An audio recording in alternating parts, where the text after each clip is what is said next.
Vamos a dar la bienvenida a las redes sociales y estamos transmitiendo en vivo desde Acapulco, hoy con el título ¿Puertas abiertas o puertas cerradas?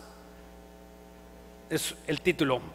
¿Qué tienes tú? ¿Puertas abiertas o puertas cerradas? Vamos a Apocalipsis 3, va a estar ahí nuestra ese tema es por demás muy bonito, muy hermoso, porque pues te va a dar justamente la idea y saber si tú tienes una puerta abierta o tienes una puerta cerrada.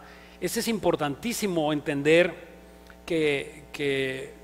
cómo está tu vida, qué es lo que está pasando. Hay muchos argumentos bíblicos que nos muestran si nosotros tenemos una puerta abierta o una puerta cerrada. Se parece mucho con el mensaje de hace un rato, aunque son totalmente diferentes, ¿no? El mensaje de la mañana fue las bendiciones de Dios, cómo obtener o cómo saber que podemos bendecir y cómo obtener las bendiciones. Ok, ya lo tienen, Apocalipsis 3. Antes de leerlo, este tema es interesantísimo, habla de las 7 iglesias de Apocalipsis. Estas 7 iglesias son las que van a estar en el tiempo que Jesús venga. O sea, ya están. No hay 8 tipos, no hay 10 tipos, hay 7 tipos. Solamente hay 7 tipos de iglesias diferentes, no hay 6, no hay 4, hay 7 tipos, las que Jesucristo dijo que iban a quedar hasta cuando Él viniera. Este tipo de iglesias iban a haber. Y es curioso, y es algo muy muy curioso, que de estas 7 iglesias, solo 2 estaban bien ante los ojos del Señor. O sea, 5 estaban totalmente reprobadas, manejadas por mujeres, manejadas por Jezabel. Les dijo Jesús: arrepiéntete de donde has caído, recuerda todo lo que has hecho, ¿verdad? Y a todas les dice: arrepiéntete. Solamente a la iglesia de Esmirna y Filadelfia, a esas no les dijo que se arrepintieran. Pero la iglesia de Esmirna tenía mucha tribulación y mucha pobreza. Y la iglesia que vamos a hablar ahorita es la iglesia de Filadelfia. Estaba con mucha debilidad espiritual. Al final de cuentas, las dos eran débiles. ¿Cómo puede pues una iglesia, por ejemplo, hablando de la iglesia de Esmirna, cómo puede una iglesia pobre predicar el evangelio? No puede. Es muy difícil, es una carga muy difícil y mucha tribulación, ¿no? Imagínate tú que estás todo enfermo, ¿verdad? Y vas con las muletas, no sé, recién operado, y te dicen los de evangelismo: oye, vamos a predicar. Pues dices: no puedo, es difícil, ¿no? O no tienes ni para el camión, y cómo te vas a trasladar, ¿verdad? Es algo difícil. Y así estaba la iglesia de Esmirna. Pero la iglesia de Filadelfia, que es la que nos vamos a enfocar, estaba débil, aunque no estaban en pecado. Eso le sorprendió a nuestro Señor Jesucristo. Este Apocalipsis, también quiero decir que es el único libro de la Biblia que no fue inspirado por el Espíritu Santo. Fue dictado justamente por nuestro Señor Jesucristo al oído del apóstol Juan. Y vamos pues aquí a Apocalipsis 3:7. Escribe al ángel de la iglesia en Filadelfia. Esto dice: el santo, el verdadero, el que tiene la llave de David, el que abre y ninguno cierra, y cierra y ninguno abre. ¿De dónde sacaron los dichos? Ay, Dios abre puertas y Dios cierra puertas y nadie la puede abrir. De aquí lo sacaron, ¿verdad? Este es el texto de que nosotros decimos que Dios tiene puertas abiertas y puertas cerradas. Ok, entonces la iglesia de Filadelfia es... esa palabra Filadelfia viene de filos o pilos, que significa amor fraternal. Cuando tú oyes filo, estás hablando de amor.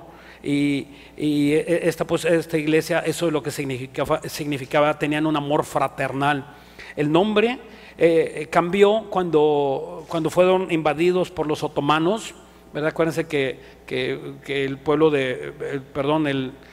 Roma, ¿verdad? El imperio romano, cayó Roma, y todos los lugares que tenía conquistados el pueblo romano fueron conquistados por los otomanos, que eran musulmanes, y entonces le pusieron a esta ciudad Al-Asher. Al-Asher actualmente hoy se llama Al-Asher, perdió su nombre de Filadelfia, desgraciadamente, y ahora se llama Alaşehir. Esta ciudad existe actualmente en Turquía. La iglesia, yo creo que no queda nada. No hay difícilmente predicar el evangelio en Turquía porque son musulmanes. Tú te levantas a predicar el evangelio y no te imaginas qué difícil es predicar a Dios, amar a Dios en tierra ajena. Esta palabra ángel, dice aquí, acabamos de leer, es un mensajero. Un mensajero, alguien dijera, bueno, la palabra ángel es mensajero. No está hablando aquí de los ángeles, ¿verdad? Querubines, serafines que Dios tiene. No.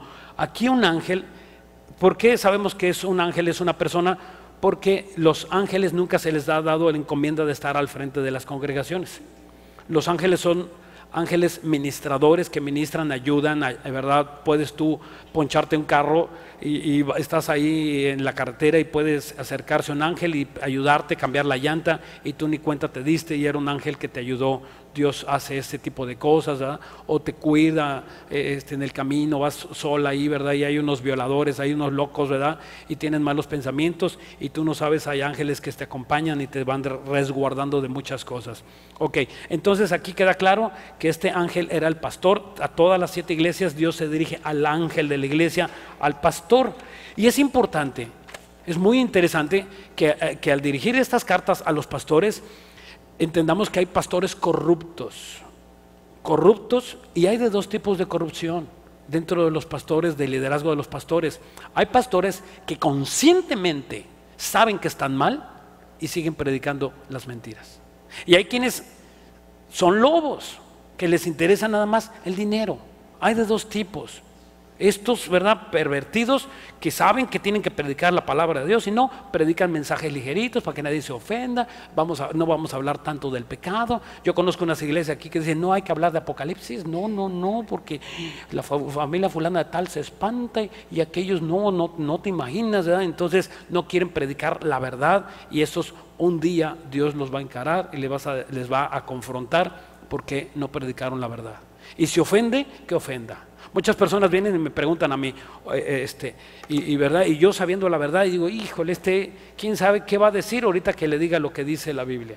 Entonces le digo, mira, yo no te voy a contestar, ¿verdad? Lo empiezo a preparar mentalmente, ¿no? Para que no se me venga así, que me den unos golpes, ¿no? Y aunque pasa, hay que se enoja, ¿no? Ahí tienes a Juan el Bautista, ¿no? Les dijo, tú estás en pecado de adulterio, ¿y qué le pasó? Lo mataron tan solo por encarar a un gobernante de aquella época, ¿no? Entonces vuelvo a mi ejemplo, vienen personas y me dicen, oye, ¿qué dice la Biblia? Le digo, mira, no te voy a decir qué digo yo, lo que dice la Biblia. Y les digo, y ponen una cara de retortijón, ¿verdad? Ponen los ojos en blanco para atrás. ¿Y por qué? Le digo, yo no lo digo, yo no escribí la Biblia, no te enojes conmigo, esto dice la Biblia, pero mira, hay remedio, arrepiéntete. Y ese tipo de personas muchas veces no se quieren arrepentir, sobre todo los de los pecados sexuales. Los pecados sexuales es el demonio más grande que existe en las iglesias. ¿Por qué? Porque quieren vivir su vida en adulterio, en fornicación, en lascivia.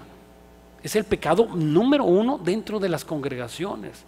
La homosexualidad, el lesbianismo, la pornografía. ¿Por qué? Porque algunas personas muy conocedoras de la materia dicen que la pornografía, fíjense nada más, la pornografía es tan adictiva como la heroína. Y la heroína, los que la han consumido dicen que es 100% adictiva. Una persona que aprueba la heroína, se la inyecta, en ese momento al que pasa el efecto, inmediatamente quiere más. Y así es la pornografía, más y más y más y más y más y más. Y contéstame, ¿cómo están los curas violadores? ¿Cómo están? Llenos de pornografía. ¿Y por qué son violadores de niños? Porque están tan llenos de pornografía. Y entonces siempre una persona que ve y consume altas cantidades de pornografía siempre va a acabar violando a una mujer o violando a los niños. No falla, es una consecuencia. Así va a ser. Arrepiéntete, es un pecado. La sangre de Cristo tiene poder para quitarte todos los pecados. Ok, entonces Este versículo, pues, sin duda, que acabamos de leer, tiene dos vertientes. Ya lo leímos. Entonces dice que Jesús tenía abiertas las puertas para esta iglesia, aunque eran débiles. Pero también podemos entender otro punto de vista, que Jesús les dice, tenían las puertas abiertas, y que tenían las puertas abiertas, y aunque eran débiles, Dios no le otorgaba las puertas abiertas. Lo que sí podemos entender, lo que sí podemos, y está claro para entenderlo, es que estaban de panzazo. Tenían puertas abiertas, ya que las tenían cerradas o las tenían abiertas, estaban de panzazo, porque Jesús aquí claramente lo dice, aunque son débiles, tienen una puerta abierta, ya sea si estaba cerrada o estaba abierta, estaban de panzazo ahí, ¿verdad? Y estaban cerradas las puertas. Quizá muchos cristianos no dejan de ser cristianos por no tener puertas abiertas o por no tener puertas cerradas. No se te quita, o sea, no todos los cristianos tenemos una puerta abierta. No todos los cristianos tienen las puertas cerradas. Hay quienes no tienen esas puertas abiertas, y de eso se trata esta conferencia, pues. Entonces, dice también que aunque tienes poca fuerza, o sea, aunque tienes poca fuerza, dijo Jesús aquí en este versículo que acabamos de leer, dice, bueno, vamos a darle lectura, mejor dicho, ¿no? Yo conozco, dice el versículo 8, dice, yo conozco tus obras, he aquí, he puesto delante de ti una puerta abierta, la cual nadie puede cerrar, porque aunque tienes poca fuerza, has guardado mi palabra y no has negado mi nombre. Entonces, no se puede saber concretamente si estaban las puertas abiertas o estaban cerradas, pero lo que sí podemos entender, ya lo dije, estaban de panzazo. Estaban de panzazo, y ahí eso es lo que hace énfasis nuestro Señor Jesucristo. Y les dice, aunque tienen poca fuerza, o sea, ese es importante y es el meollo de la conferencia. La fuerza está completamente ligada a tener puertas abiertas. Una persona débil, escúcheme, una persona débil no puede tener puertas abiertas. ¿Por qué? Porque es débil. Necesita la fuerza espiritual para tener esas puertas abiertas. Y una persona, ¿verdad?, que tiene la fortaleza espiritual, todo le sale bien, tiene puertas abiertas en todas partes. Una persona débil le va mal, todo le sale mal, su trabajo, su esposa, que es bien cristiana, llega al banco y ninguna, ¿verdad?, rápidamente pasa 20, 30 gentes enfrente, y él llega, ¿verdad?, y porque está en pecado, porque no está confiando a Dios, porque es débil, porque no ha agarrado la Biblia últimamente, porque no ha orado, ni siquiera se ha congregado, y llega al banco y le toca, ¿verdad?, una cola de 2, 3 horas, y después hasta le dicen que le faltaba el número al final y tiene que regresar, y todo le sale mal y no puede avanzar, da vueltas y vueltas y vueltas, y así estaba el pueblo de Dios en el desierto, dando vueltas y vueltas y vueltas y vueltas. Si eres tú, este mensaje es para ti. Ok, aquí pues encontramos pues que estas personas, las puertas abiertas va ligada completamente a la oración. Una persona que está en plena oración, que está leyendo y consagrándose al Señor y orando y suplicándole a Dios para que abra esas puertas, y simplemente tiene comunión, porque no necesariamente tienes que estar pidiéndole a Dios que Dios te dé tal cosa, que te dé aquello. No, simplemente en el momento que tú estás orando y consagrado a las cosas de Dios, en automático las puertas se abren.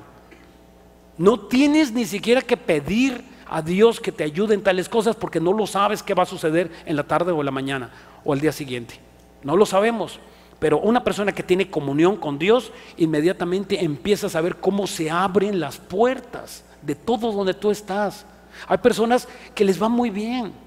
Es sorprendente cómo hacen un trabajo sin tanto esfuerzo, se ganan un buen dinero, ¿verdad?, y van avanzando y tienen abiertas las puertas, y eso es algo que nosotros tenemos que entender, que no es cuestión de suerte, no es porque Dios lo ame más a él y a mí menos, no, es porque esa persona está consagrada, buscando el rostro de Dios, ¿verdad?, y buscando no el favor de Dios, porque hay quienes equivocadamente buscan los beneficios de Dios. pero no busques los beneficios de Dios, busca al Dios de las bendiciones, al Dios de los beneficios. Ok, pues no te duermas. Éxodo 18. Nadie se está durmiendo, ¿verdad? No, qué bueno. Éxodo 18. En Éxodo 18 está Moisés. Está Moisés aquí y está hablándole al pueblo. Él tenía un gran problema. Él tenía un gran problema con la multitud que él estaba dirigiendo. Salieron de Egipto aproximadamente 3 millones de personas, ¿te imaginas? Y él al frente y estarle dando consejería a 3 millones de personas. Y era el único consejero. Narra la Biblia que él se ponía en la mañanita y atendía a uno, a otro, y familias y problemas. Oye, que fulanito me robó, oye, que aquel me quitó, oye, que aquel me debe y que no me ha pagado, ¿verdad? Y estaba ahí dándole consejo a uno por uno, imagínate, todo el día desde el amanecer hasta la noche, y perdió su comunión con el Señor. Perdió su tiempo de oración, igual que alguno de nosotros que podría estar afanado con su trabajo, por la vida que lleva, ¿verdad? ¿Verdad? No, pues es que tengo que hacer y que voy a ir para allá y tengo que comprar y tengo que vender, y entonces está afanado y perdió su relación con el Señor. Si tú eres así, a lo mejor te pareces con Moisés. Llegó un momento que Moisés, aún siendo un gran hombre de Dios, perdió su comunión con el Señor, y llega Jetro, su suegro, y le dice: oye, Moisés, ¿qué estás haciendo? ¿Qué es lo que te está pasando? ¿Por qué estás en total desorden? Y Jetro, ¿verdad? Un hombre de Dios visionario. Acuérdense que Jetro fue el que lo adiestró en las cosas de Dios. No sabemos de dónde salió Jetro. Jetro era un hombre de Dios que tenía la Biblia y estaba en comunión con el Señor, y fue el que instruyó a Moisés por 40 años. Él le dio teología, le dio los primeros rudimentos, le dio las bases bíblicas, y después lo mandó a volar, ¿verdad? Y entonces aquí está, y regresa el suegro a verlo, a visitarlo ya en el desierto, y dice aquí en Éxodo 18:13: aconteció que al día siguiente se sentó Moisés a juzgar al pueblo, y el pueblo estuvo delante de Moisés desde la mañana hasta la tarde. O sea, ¿cuántas horas dedicaba Moisés a estarle consultando? Estaba ahí de consejero, de juez, de todo, ¿verdad? Y dice aquí el versículo 17: entonces el suegro de Moisés le dijo: no está bien lo que estás haciendo. Desfallecerá todo, de todo tú también, de este pueblo que está contigo, porque el trabajo es demasiado pesado para ti, no podrás hacerlo tú solo. El versículo 19: oye ahora mi voz, yo te aconsejo, y Dios estará contigo. Está tú por el pueblo delante de Dios, y somete tus asuntos a Dios. O sea, Jetro le dice: haz lo que tú tienes que hacer. No porque tú estés afanado, las cosas se van a resolver. No porque tú quieras estar presente, las cosas se van a resolver. Sino vale más estar en comunión con Dios y tú estés orando a Dios, porque Dios es el que soluciona los problemas. Tú no solucionas ningún problema. Cuando tú estás en la presencia de Dios es donde se están resolviendo los problemas. Ahí Dios está. Si te dan una mala noticia, ¿sabes lo que tienes que hacer? No correr, ir a los pies del Señor, orar a Dios, y que Dios solucione esa mala noticia que te dieron. Sin importar, no salgas, cuando tú recibes una mala noticia, no salgas corriendo sin orar, porque es totalmente, esa persona simplemente está demostrando que no está confiando en Dios. Cuando tú confías en Dios, dice la Biblia: no temeré a malas noticias. En Proverbios dice: cuando tú recibes una mala noticia, dice: no temeré. Y no es que no temamos, sino más bien que no nos va a mover. No nos va a tirar una mala noticia. Tú estás tomado de la mano de Dios en oración. Como por ejemplo, cuando Jesús sanaba enfermos, Él decía: yo no hago nada que mi Padre no me haya mostrado. Él no sanaba a un leproso, a un ciego, a un paralítico, sino antes, en la mañana que Él iba a los pies del Señor, iba a los pies de Dios y le decía: Señor, ¿qué es lo que yo tengo que hacer el día de hoy? Y él recibía las instrucciones, Jesucristo recibía las instrucciones e iba, y cuando él se paraba enfrente de un paralítico, él sabía a quién tenía que sanar. Y sabía Jesús a quién no tenía que sanar. Jesús no sanó a todo mundo. Jesús sanó a algunas personas, pero no sanó a todos. O sea, Jesús dijo claramente: yo sano a los que mi Padre me ha dicho que yo sane. O sea, es un ejemplo de consagración de oración. Y que cuando tú has ido en la mañana y tú que tienes una adicción, tienes un problema de alcohol, de pornografía, de lo que tú lo tengas, tú vas en la mañana y le dices: Señor, líbrame de tentaciones, yo quiero pasar este día libre en victoria en Cristo Jesús. Líbrame de esas personas que voy a encontrar, o quizás no me las encuentre, pero yo quiero que tú me mantengas en santidad. Y en ese momento, oras en la mañana y en la tarde, tú vas a tener una fuerza espiritual impresionante. Y todo por no orar. Por eso caes como caes y rebotas como rebotas. ¿Por qué? Por no consagrar tu vida al Señor. Solamente Dios te puede dar esa libertad, y Dios puede abrir pues puertas en tu vida. Y dice aquí el versículo 20, versículo 20, enseñándoles, y enseñaba a estos las ordenanzas y las leyes, y muéstrales el camino por donde deben andar, lo que han de hacer.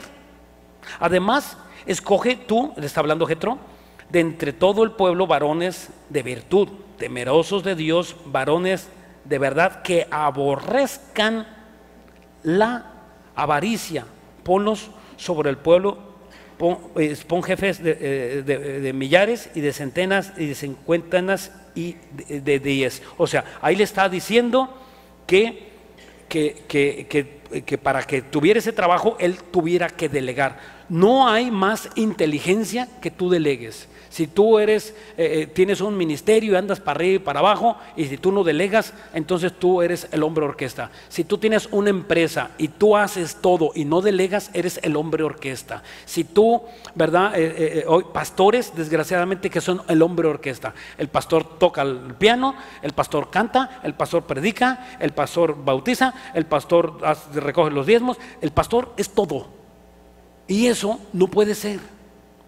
Los pastores tenemos que estar, y los líderes tenemos que estar preparados para tener nuestro tiempo y nuestra devoción con Dios y nuestra comunión con Dios. Si una persona que predica no tiene unción, o sea, ha perdido y piensa que por decir bonitas palabras, que por decir bonitos textos, y que por tener buenas referencias de noticias, no sé, por lo que esté pensando, y esa persona no tiene comunión con Dios, esa persona no tiene revelación, simplemente no impacta los corazones. Para impactar el corazón no es porque yo sepa mucho o porque el pastor sepa mucho, no, es porque la relación que esa persona tiene con Dios. Por ejemplo, si tú tienes una buena relación, eres marido, tienes a tu esposa, tienes una buena relación con Dios, ¿sabes qué pasa con tu esposa? Se somete a ti en automático. No, esta mujer no se quiere someter, tú no oras. Si tú te consagras a Dios, ella se va. Si tú estás sujeto a Cristo y tú tienes por cabeza a Cristo, ella en automático se sujeta a ti. ¿Por qué no se sujeta? Porque estás en pecado. Ay, que esta vieja, mira, pastor, y que no me entiende, que vas a ver, que se va a condenar, se va a ir al infierno, está en pecado. No, es que tú no te has consagrado al Señor. En el momento en que el varón se consagra a Dios y pone por cabeza a Cristo, en ese momento, en automático, escúchame varón, aunque no lo creas, ella se sujeta a ti. Es la unción.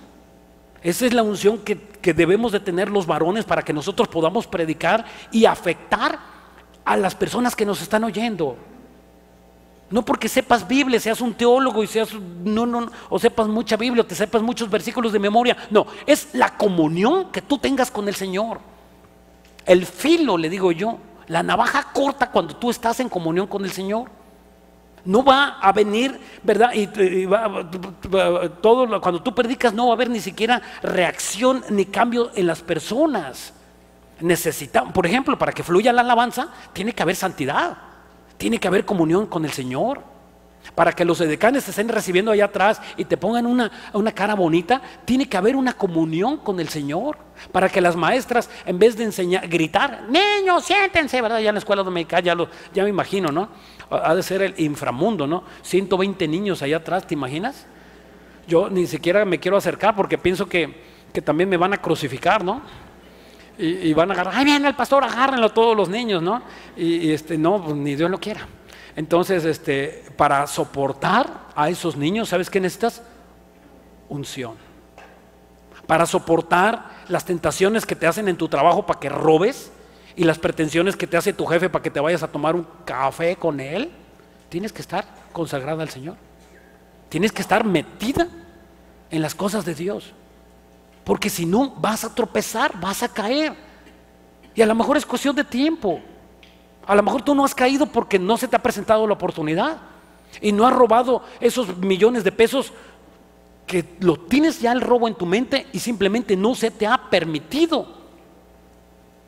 Y entonces Dios hasta en eso es misericordioso. Pero hermanos, Dios no ve la acción. Claro que lo ve. Antes, el problema de la acción no fue en el momento que tú caíste en pecado. El momento es que antes, 2 días, 3 días, tú dejaste de consagrarte, dejaste de orar y de buscar al Señor. Y en ese momento tú te enfriaste y simplemente lo que estaba acá, adelante 2, 3 días, era la trampa que Satanás te tenía guardada. Porque ya Satanás te había visto y que tú habías dejado tu comunión con el Señor y tú te enfriaste. Y no hay cosa más peligrosa que un cristiano tibio, frío, porque va a ser bocado del tiburón. Se lo van a comer. Entonces, para que esto no suceda, tú ya es la responsabilidad, tuya es la responsabilidad, la mía es la responsabilidad de guardarnos en santidad, de guardarnos en verdad y estar orando. La responsabilidad de Moisés era orar antes que ministrar. ¿Cómo pues puede un pastor pararse aquí sin oración? Yo no entiendo, la verdad, hermanos, yo no entiendo un pastor que no trabaje de tiempo completo. ¿Cómo? Yo te voy a decir, sin estudios de Biblia, sin oración, sin consagración, y llega aquí el domingo, sabrá Dios si es de Dios el mensaje o no es de Dios el mensaje. ¿Por qué? Porque el llamado de nosotros los líderes es trabajar de tiempo completo en la obra del Señor. Es lo que Dios dice, no lo que tú o lo que aquellos imaginan. Ninguno que trabaja en las cosas de Dios se enreda en los negocios del mundo. Es un llamado de Dios de tiempo completo. Moisés trabajaba de tiempo completo, Pablo, Juan, el que me digas, todos trabajaban de tiempo completo. Pero ¿sabes qué pasa? No, pues son tan poquitos que no me van a diezmar. Ese es el pensamiento de estos pastores. Entonces dicen, no me van a diezmar, no voy a alcanzar y no sé cómo voy a vivir. Entonces, como no tienen fe, no esperan en Dios, entonces ellos tienen como que ayudarle a Dios para sacar el gasto. ¿Te fijas? Y no nada más los pastores, alguno que otro de los que me está oyendo también dice, ¿cómo? Voy del domingo si me citaron a tal negocio. No es de Dios, porque Dios no saca a nadie de la iglesia. El único que saca de la iglesia es Satanás. Grábatelo. No es de Dios que te saquen. Ahora, un día allá, de verdad no quiero condenar a decir, ay, está hablando el pastor del... No. Un día de vez en cuando está bien, ¿verdad? Te tomas un día, no hay ningún problema, pero que tú pongas primeramente los negocios del mundo o los negocios de Dios, dijo Jesús, en los negocios de mi Padre me es necesario estar. Tú escoges, es decisión cada uno, pero en el momento que tú escoges, entonces las puertas se abren y el negocio se da sin necesidad de estar tú ahí. Un hermano me platicaba allá en México, dice, pastor, voy a poner, bueno, no era pastor, me dijo, hermano, voy a poner un negocio, pero voy a poner un restaurante, voy a abrir un restaurante, Pero el problema del restaurante es que pues, los restaurantes, dice, son fuertes los sábados y los domingos, y yo no voy a faltar ningún día jamás, porque el sábado son mis estudios y el domingo yo voy a la iglesia y sirvo. Y si tengo un restaurante, pues ¿cómo le voy a hacer? Y yo le dije, ponte a orar. Y ahora su restaurante vende lunes, martes, miércoles, jueves, viernes y cierra sábado y domingo. ¡Qué bendición de hermano! ¡Qué forma de mover el corazón de Dios! ¡Qué forma de abrirse las puertas! Él se abrió las puertas. Él se las abre, nosotros nos las abrimos y nosotros nos las cerramos. Está en nosotros. Tú tienes puertas abiertas o puertas cerradas, pero es decisión tuya. No culpes a nadie. No culpes a tu mamá, a tu esposa, a nadie. Cada quien labra su propio destino. Tú estás labrando tu propio destino. Dice la Biblia, dice en Eclesiastés, joven, no te olvides de tu juventud, porque van a venir los tiempos cuando seas viejo. Y cuando tú seas viejo, yo estaba en el restaurante en la mañana y veía un viejito que iba pasando y venía, ay, qué mal me siento, ay, qué mal me siento, ay, qué enfermo, ay, qué enfermo. Y yo le dije, híjole, pues le quedan unos pocos días de vida. Yo dije entre mí, ¿no? Pues claro que sí, ¿no? Y me acordé de este pasaje. ¿Cómo nosotros, los jóvenes, no echamos de ver el futuro? Y nos malgastamos la juventud en borracheras, en desvelos, en cigarro, y pensamos que no pasa nada. ¿No es cierto? ¿O nada más yo fui joven? No, ¿verdad? No. ¿Qué hiciste qué estás haciendo con tu juventud? ¿Qué hiciste? ¿Qué es la vejez? ¿Qué es la vejez? La consecuencia de la juventud. ¿No es verdad? ¿Cómo estás? ¿Con una sonrisa, viejito y una sonrisa? Así vivió. Pero si está todo arrugado, ¿verdad? Y empieza ya como ese que pasó ahí, no, estoy enfermo de todo, estoy enfermo de todo, y con su bastón. Es la consecuencia de la juventud. Así vivió, así es él. Y tú vas a ser la consecuencia de lo que estás viviendo ahorita. Mañana tú vas a tener las consecuencias de tus decisiones de hoy. Pasado mañana tendrás las consecuencias de lo que tú tomaste hoy. Y en un año también. Todo lo que el hombre sembrare, el hombre segará. Si siembra para la carne, de la carne cosechará. Si siembra para el espíritu, amén. Todas las bendiciones para nosotros. Cuando tú te consagras, no sabes que lo mejor de este mundo es buscar a Dios. Este mundo se está acabando. ¿Qué no te das cuenta? Está consumiéndose delante de nosotros. Es de verdad una cosa tremenda que está pasando hoy en día. La avaricia es el pecado número 1 entre los líderes. Entre los líderes hay que cuidar, dijo Jetro, cuídate que los que tú llames y te ayuden no sean avaros. Y la avaricia es tener o guardar, escúchame si quieres anotarlo, ¿qué significa avaricia? Tener o guardar más de lo que tú necesitas con la idea de atesorarlo. ¿Eres capaz? Esas personas son capaces de robar y de vivir como pobres. Tienen, pero no dan. Tienen y no gastan. No se compran un plátano para ti, no tirar la cáscara. Dice mi suegra. Y dice la Biblia en Eclesiastés 5:10, el que ama el dinero no saciará del dinero, y el que ama el mucho tener no sacará fruto. También esto es vanidad. Vanidad significa vacío. Un hombre de Dios llamado David Wilkerson, que a mí me gusta, lo sigo, veo muy frecuentes, tiene muchos libros, tiene conferencias en español ya traducidas, es americano, ya murió. Él era pentecostal, moderado, de los moderados, de los que a mí me gustan, ¿verdad? Y tenía en Estados Unidos un ministerio, y él estuvo orando, se metió a orar, ¿verdad? Él platica que se metió a orar y Dios le dijo que tenía que abrir una iglesia en Nueva York. Entonces él empezó a orar y empezó a caminar por todo Nueva York, y vio que pues, era difícil agarrar un changarrito para abrir una iglesia. Y Dios le dio nada menos y nada más que un gigantesco teatro en las calles principales de Nueva York. Y esa iglesia actualmente sigue.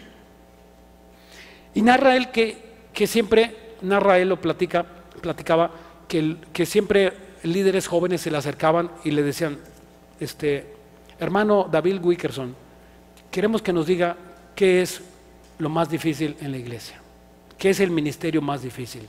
Y les dijo, el ministerio más difícil, siempre decía él, la oración. Lo más difícil es la oración. Ahora, le agrego yo, si tú me preguntaras qué es lo de más recompensa en las cosas de Dios, la oración. Lo más difícil, la oración. Y lo más recompensado, la oración. Y sabe Satanás que en la oración vamos a ser grandemente recompensados. Entonces, ¿qué hace en ti? O la carne, ¿qué hace en ti? Te da sueño, te da flojera, ganas de ir al baño, dormir, todo, menos orar. No, ahorita no, un ratito voy a ver la novela, voy a ver mi película, voy a ver las noticias y después de que acabes, ¿sabes cómo acabas? Con sueño. No pudiste orar, no pudiste hacer lo que tú querías hacer y tal y resulta que, igual como lo dijo Pablo, queriendo hacer el bien, no puedo porque hallo que dentro de mí hay una fuerza que me impide hacer lo bueno. ¿Qué pasa? Es la carne. La carne está tan fuerte en ti que no puedes, sabiendo el bien, no lo haces. Todos nosotros sabemos el bien, no hay quien no sepa el bien. Dios dejó dentro de nosotros un chip que se llama discernimiento. Ese discernimiento está en cada uno de nosotros. Tú sabes que el alcohol te hace mal. A la larga el alcohol te va a destruir. El cigarro. Tú sabes que el cigarro mata. ¿Por qué fumas? Y ves las cajetillas de cigarro. El otro día le pregunté a uno de un Oxxo, le dije, oiga, ¿y así vende? Dice, sí.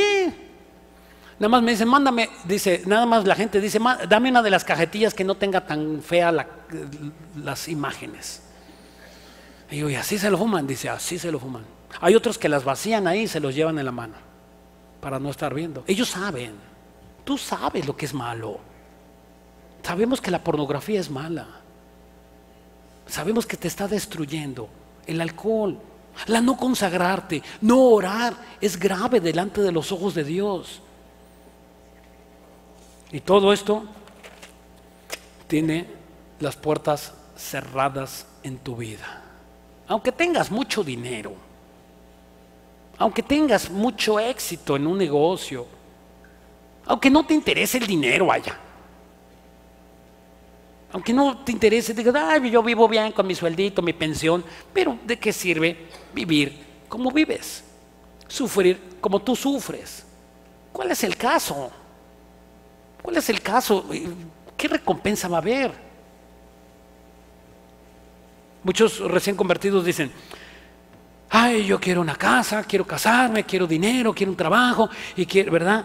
Pero y yo les digo, ¿verdad? Que no, pues quiero, y qué bonito cuando llegas a los pies del Señor y ves que Dios es capaz de darte todo lo que tú le pidas, Dios te lo puede dar, pero necesitas oración. Esas puertas solo se abren con oración, no hay otra manera de abrirlas. Y a veces como que queremos orar 5 o 10 minutos, Señor, y casi que Ave María Purísima y te estás echándote y te echas y cuando dice en la Biblia, no uses vanas repeticiones. Cuando dice, ¿verdad? En el Padre Nuestro, en la oración del Padre Nuestro es un ejemplo de cómo debemos orar, no es un modelo de oración, no es una forma total de orar así, y no te tienes que echar un Padre Nuestro. Si tú no tienes de por medio, cuando tú estás orando a Dios, tú no tienes de por medio tu conciencia, de nada sirve. Si te estás durmiendo y ya no sabes ni qué dijiste, no sirvió, nadie te oyó. Cuando tú te acercas a Dios, dice que Dios es galardonador de los que le buscan.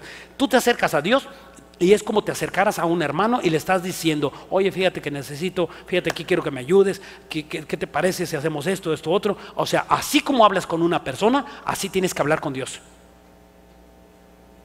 Y estás hablando con una persona y no te duermes. Y el otro, ¿qué le está pasando a este? Está enloqueciendo, ¿eh? ¿Viene drogado? ¿Qué le pasa? Sí, sí, te iba diciendo que si no hay conciencia, no hay oración.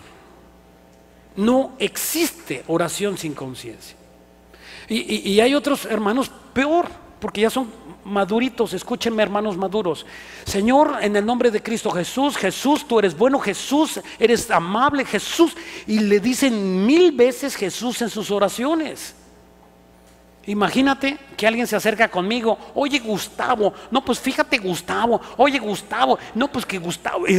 Cállate, que me desesperas. Hay que usar la conciencia. Hay que orar con conciencia. Fíjate cómo oras. A lo mejor tú te echas unos rezos buenísimos, ¿verdad? Como esos hermanos que rezan, ¿verdad? Pues no fue oración, fue un rezo. Tú te das cuenta cuándo es una oración verdadera y cuándo es un rezo. Me caen mal los rezos. ¿Qué es rezo? Repeticiones. Repetición. Ese es un rezo, repetición. ¿Y qué es la oración? Que tú estés orando a Dios con tu mente. Qué bonito, que sean 5 o 10 minutos, pero con tu mente. Y no un rezo, ¿verdad? Y le dices a Dios un salmo. Te voy a echar un salmo, ¿eh? Y se lo echas. Y ahora te voy a leer esto.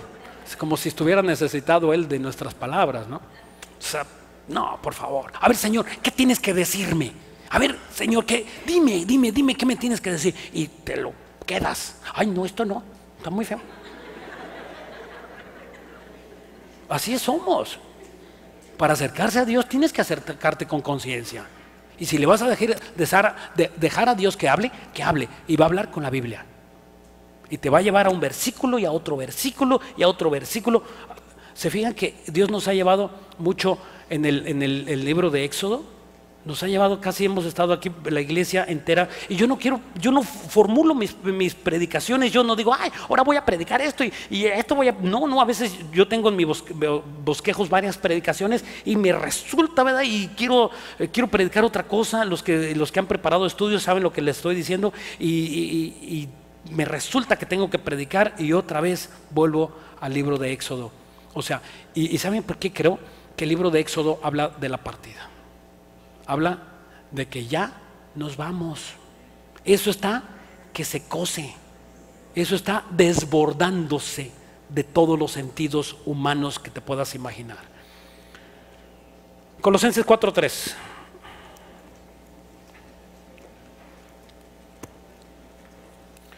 Colosenses 4:3. Aquí Pablo está hablando 4:2, perdón, dije 4:3. Aquí Pablo está hablando y está diciendo, él relacionando las puertas abiertas con el Evangelio. Dice, Colosenses 4:2, ya está ahí. Dice, perseveraban en la oración, velando en ella con acción de gracias, velando. En la mañana, si se te quita el sueño a las 2 de la mañana, es que Dios te lo quitó para que tú te pongas a orar.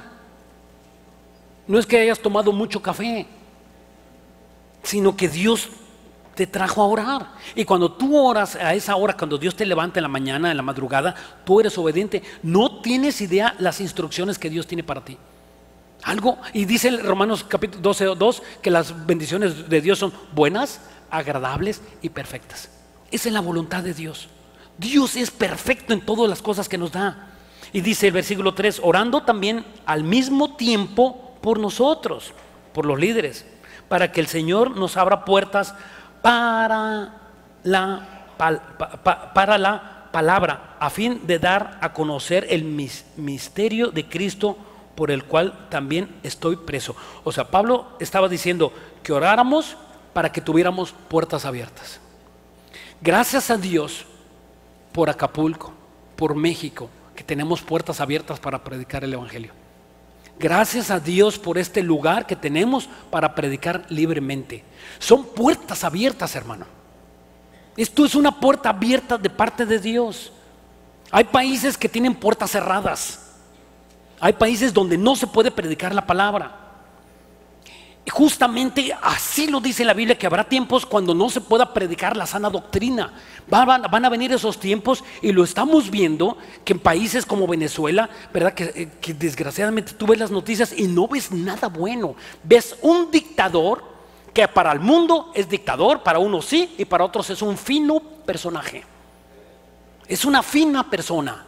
Pero tú sabes lo que está haciendo este hombre ahí, perdón, este presidente, lo que está haciendo, sin importarles el pueblo, él está saqueando de oro las minas y está sacando oro y oro, ¿verdad? Con químicos y destruyendo el ecosistema. Está sacando oro, y es lo que le interesa. No le interesa a la gente, no le interesa la luz, no le interesa nada. Y no lo podemos ver. La Biblia dice que iba a haber hombres vanagloriosos, soberbios, intemperantes, amadores de sí mismo. Eso es lo que iba a haber en los últimos tiempos, y lo estamos viendo.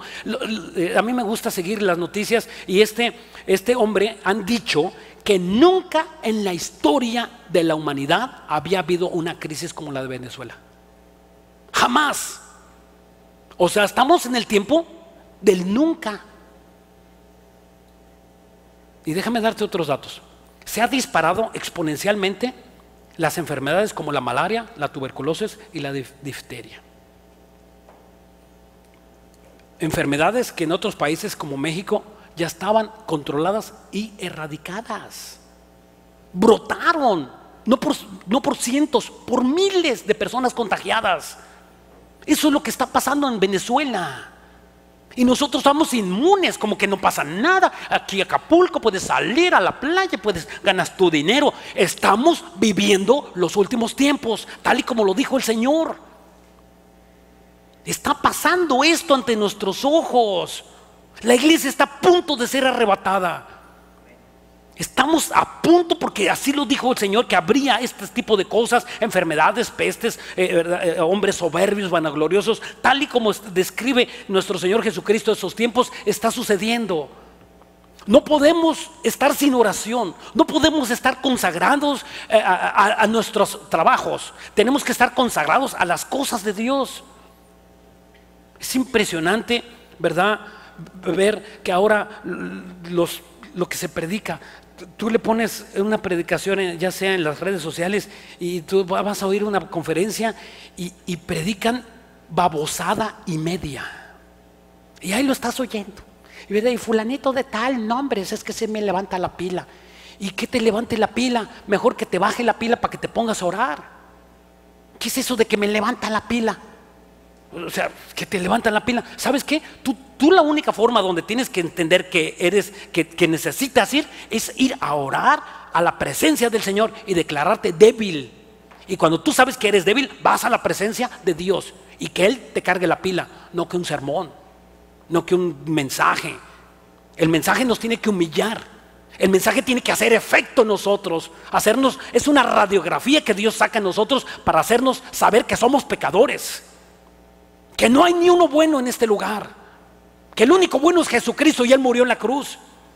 Y eso se está predicando por todos lados, que somos buenos y que buenas criaturas, ¿verdad? Y que no se prediquen los malos sermones y tanta barbaridad. Días pasados veía una manifestación gay en la televisión, ¿verdad? Ahí en un lugar de Estados Unidos que no sé precisar cuál era, y salieron los gays, ¿verdad?, con sus banderas de que David era gay, y que Jesús era gay, y que Dios también es gay. Y salió un grupo de cristianos valientes. Salió un grupo de cristianos, ahí eran cientos, y un grupo de cristianos salieron y con sus banderas también ellos, y dijeron: Cristo te ama a pesar de que eres pecador. ¿Sabes qué hicieron con ellos? Los patearon, los apedrearon y fueron a parar al hospital, todos ellos. Pero ellos predicaron.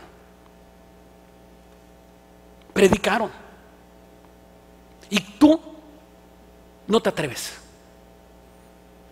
Hay tanta cobardía aún en nosotros en los últimos tiempos, cuando deberemos estar unidos, la iglesia orando, intercediendo por los pecados, por los pecadores, estar uniendo. Hicimos oración hace 3 días, éramos un puñito de 100 personas. Deberíamos estar unidos todos, orando, intercediendo por las cosas que vienen, por tu familia, por la delincuencia. ¿Tú qué sabes? La semana pasada un hermano, ¿verdad?, murió. En 8 días le cayó una infección en los pulmones, se sentaba por ahí atrás y le cayó una infección en los pulmones y en 8 días se fue. Se fue así de rápido. Él vino hace 15 días, estuvo aquí alabando al Señor y consagrándose y buscando las cosas de Dios. En 8 días le cayó una infección y se murió. Así se lleva Dios a las personas. Pregunta, ¿esa persona hizo lo que tenía que hacer? No lo sé, solo Dios lo sabe. Mejor la pregunta es para ti. ¿Tú estás haciendo lo que tienes que hacer? ¿Tú estás haciendo exactamente lo que tienes que hacer o estás vendido? ¿O alguien te compró? Tenemos que despertar de este letargo, de este sueño. No podemos vivir así. Esto no es la vida cristiana. La vida cristiana es sufrir, dolerse en oración y te metes en ayuno si es necesario y estás predicándole a las personas, te levantas y te quieres ir a predicar el lunes, el martes, el miércoles y estás predicándole a las personas que no saben, que no tienen esperanza alguna. Pero si nada más, Cristo te ama, Cristo te ama, Cristo te ama y Dios es bueno, amén, gloria a Dios, aleluya. ¿Qué es eso? Es una barbaridad. Nosotros tenemos que estar al frente. A nosotros se nos dio el evangelio. Nosotros somos los que llaman, los que pueden convertir a las demás personas. No es el pastor, es la iglesia. Tú oyes un mensaje como eso, si lo sabes lo que haces, te dan ganas de ir a predicar y arrebatarle a las almas de los que son cautivos a causa de Satanás. Eso es lo que tienes que hacer y olvidarte y dejar de amar tu trabajo. Dejar de amar menos a las cosas que están en el mundo, de amar menos tu casa, de amar menos tu dinero y tu cuenta en el banco, a ver cuánto dinero tienes y qué haces. ¿De qué sirve si se va a quedar? Y Jesús le dijo al hombre rico: insensato, tú estás pensando construir una bodega más para guardar tus bienes y mañana me han pedido tu alma. ¿Qué somos? Tan solo como la espuma del mar. La espuma, viene la ola del mar y ¿cuánto queda de espuma? ¿Cuántos segundos? ¿Cuánto tiempo la hierba del campo? Eso es lo que está pasando con la iglesia.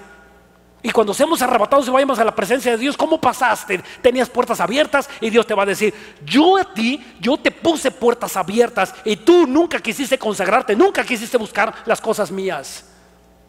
Yo tenía tantas bendiciones para ti y yo tenía para que creciera tu ministerio, pero te vendiste.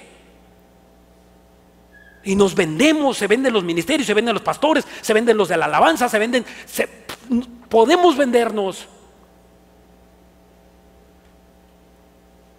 Es tan peligroso la avaricia por el dinero, porque tienes que sufrir, tienes que padecer algunas veces, no siempre.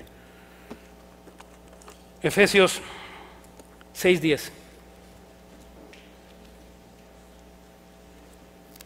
Efesios 6:10.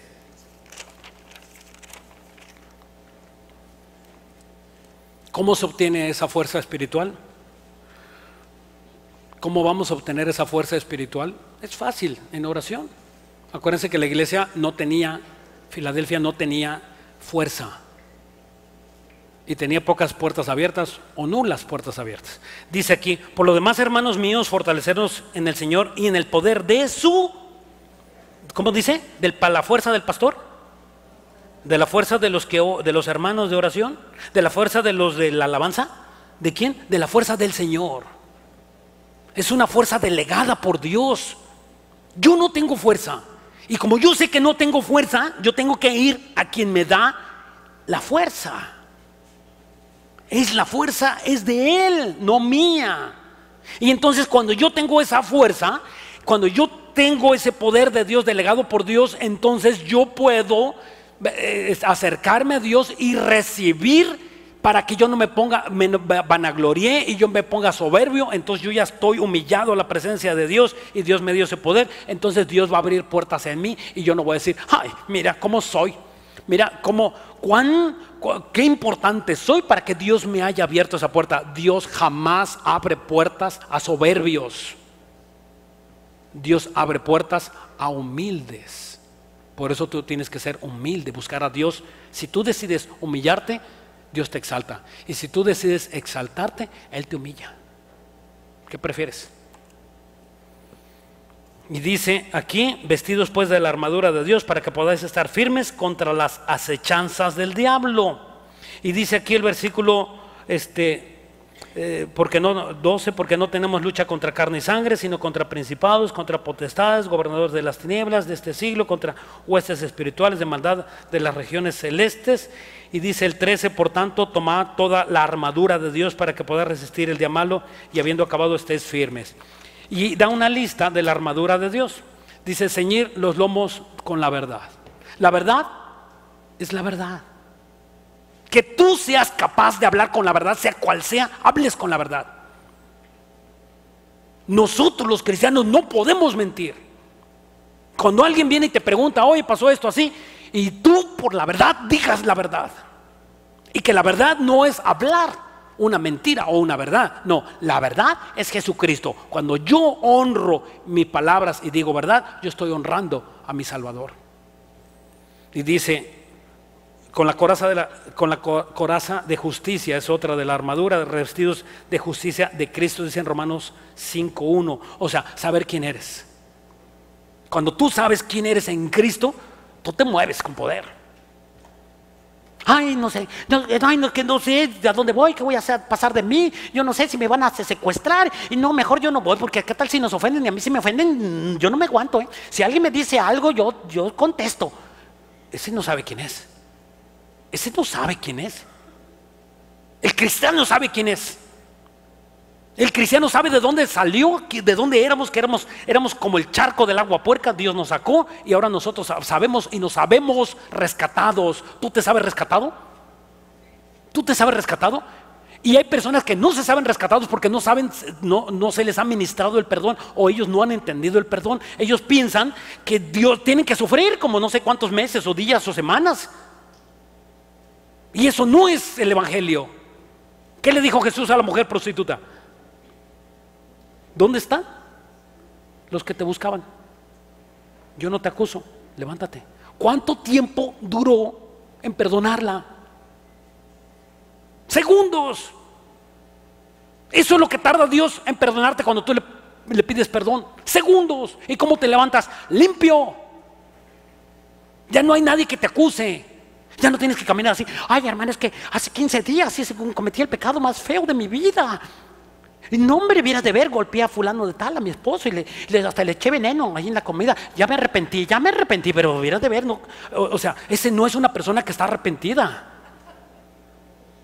No está arrepentida esa persona. Y lo único que necesitas es ir a los pies del Señor y decirle, Señor, perdóname.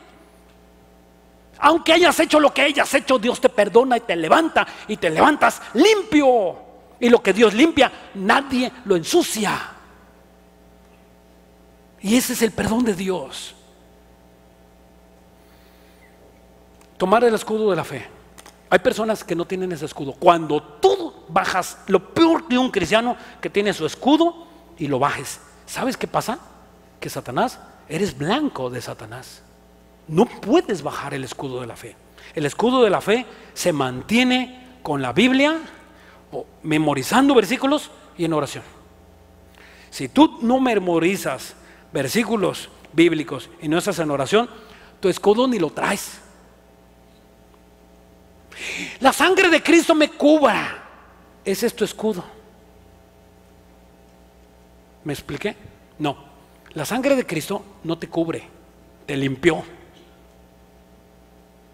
Ya hizo el efecto que tenía que hacer. Lo único que te cubre a ti y lo único que me cubre a mí es la santidad.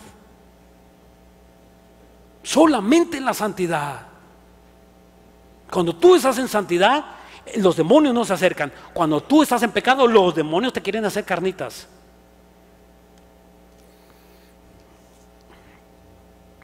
Y dice el último, y dice el versículo 7, y tomar el yelmo de la salvación y la espada del Espíritu, la espada del Espíritu, perdón.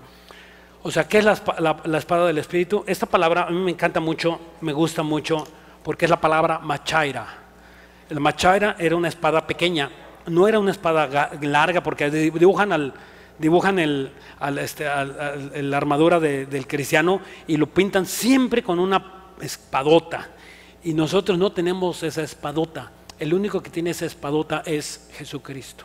Él sí llega y representa con una espada larga. Esa espada únicamente está reflejada para Jesucristo. Nosotros tenemos una machaira, una daga pequeña, es como daga, ¿sí?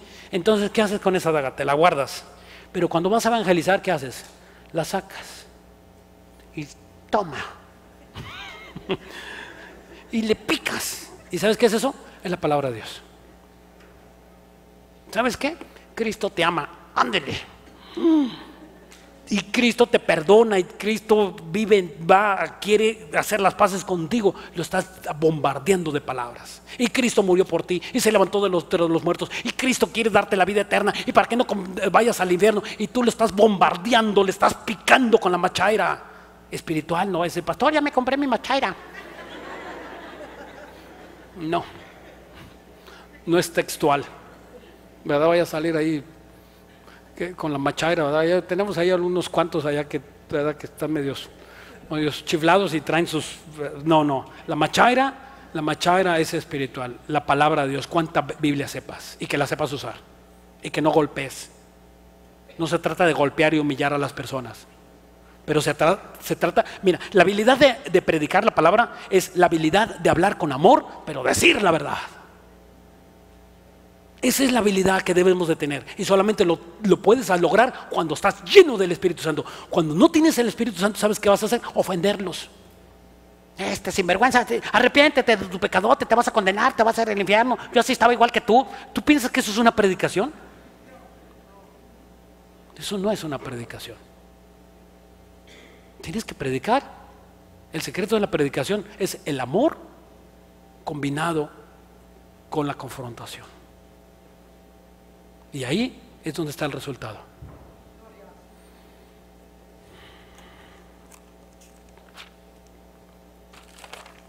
Josué 1:8.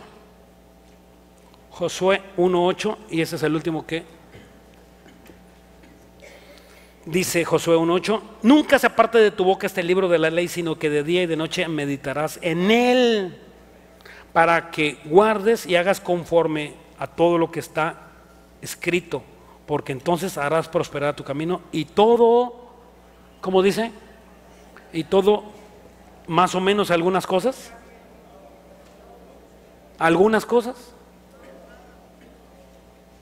Que los demás hermanos oren por ti. No, dice que todo te saldrá bien. Cuando tú te metes con Dios, ¿sabes cuál es el resultado? Dios se mete contigo. Y cuando tú no te metas con Dios, Él no se mete contigo, Él te lo garantiza. Tú te buscas a Dios y lo vas a encontrar. Y si tú no quieres buscar a Dios, Dios no te va a buscar. Es una ley. Dios es un caballero. Él toca la puerta. Si tú abres la puerta de tu corazón, Él entra. Y si tú no abres, Él no entra. Él no fuerza las puertas ni las tira como Satanás. Satanás derrumbó la puerta de tu cocina, la puerta de tu casa, la puerta de tu alcoba, y se acostó entre tu esposa y tú. Y tú lo permitiste. Por tus pensamientos lujuriosos, por el pecado de fornicación, tú lo permitiste. Tú abriste la puerta y se metió Satanás. Jesús no hace eso. Él toca. Y si tú le abres y le dices, Jesús, te necesito, Él viene contigo. Y dice la Biblia, y cenaremos juntos. Jesús te dice que vas a cenar con Él. ¿Y sabes cuál es el momento más hermoso de las comidas? No el desayuno, no la comida, sino la cena. ¿Sabes por qué? Porque hay paz. Y ahí está Jesús queriendo tener comunión contigo. Él te está buscando. Él habla 1, 2, 3 veces. No habla muchas, no habla toda la vida. Tienes que morirte. Y yo también. No te ofendas. Tú tienes que morir y yo también. Eso muestra de que el tiempo se acaba. Se acaba el tiempo. Y cuando tú mueras y mueres en pecado, ¿sabes qué pasa con tus pecados? Salen a la luz. ¡Ey! Y mi papá era eso, y esto era. Sí, se va a descubrir todo. Lo que ahorita tú piensas que tienes controlado y que nadie te ve y que andas con tu amante en la calle y que nadie se da cuenta, sí es cierto, Dios se da cuenta. Yo no me doy cuenta, pero Dios se da cuenta. Dios es el que sabe tú cómo vives y lo que piensas y las cochinadas que ves en la computadora. Él lo sabe todo y te está hablando. Además de que quiere limpiarte, te quiere bendecir. Entonces es un hermoso Dios. Vamos a inclinar nuestros rostros y vamos a orar. Bendito seas, Dios del cielo. Bendito seas el Dios del universo, el creador nuestro. Tú que hiciste los mares, los cielos, la tierra, y tú que pusiste al primer humano sobre la faz de la tierra llamado Adán, y que también nos formaste, como dice la Biblia en el Salmo 139, que nos hiciste dentro de del vientre de nuestra madre.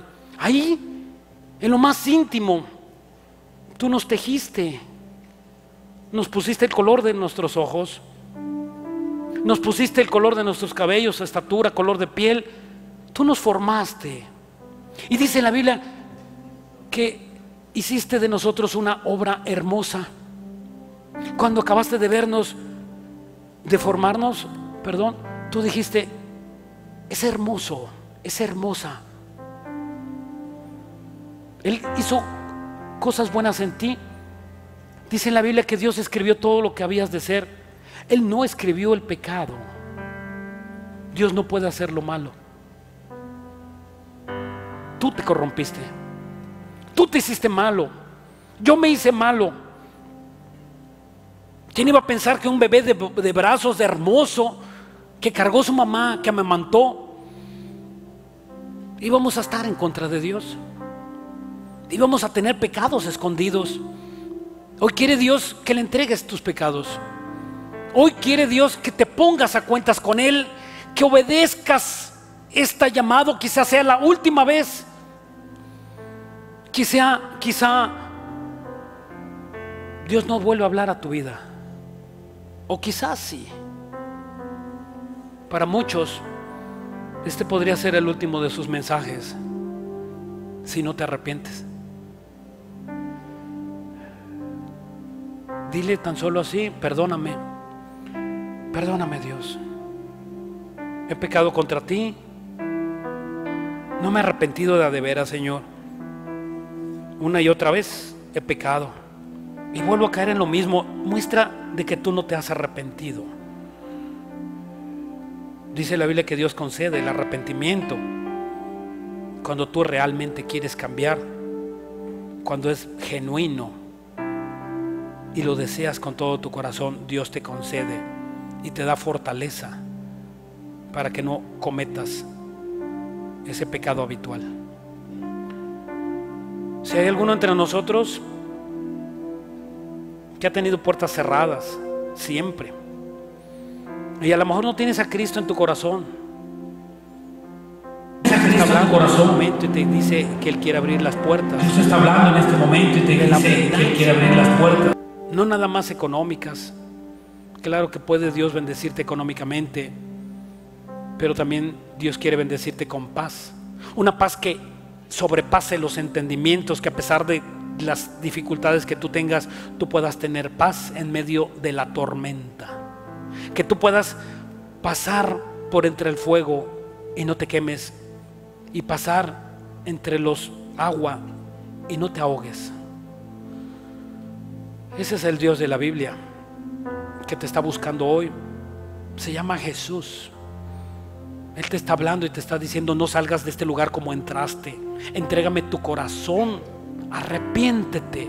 Y tú tan solo le tienes que decir: Señor, perdóname mis pecados. Quiero recibirte como mi Señor y mi Salvador a partir de este momento y para siempre. Te confieso como mi Señor y mi Salvador, en el nombre de Cristo Jesús. Amén y amén. Amén.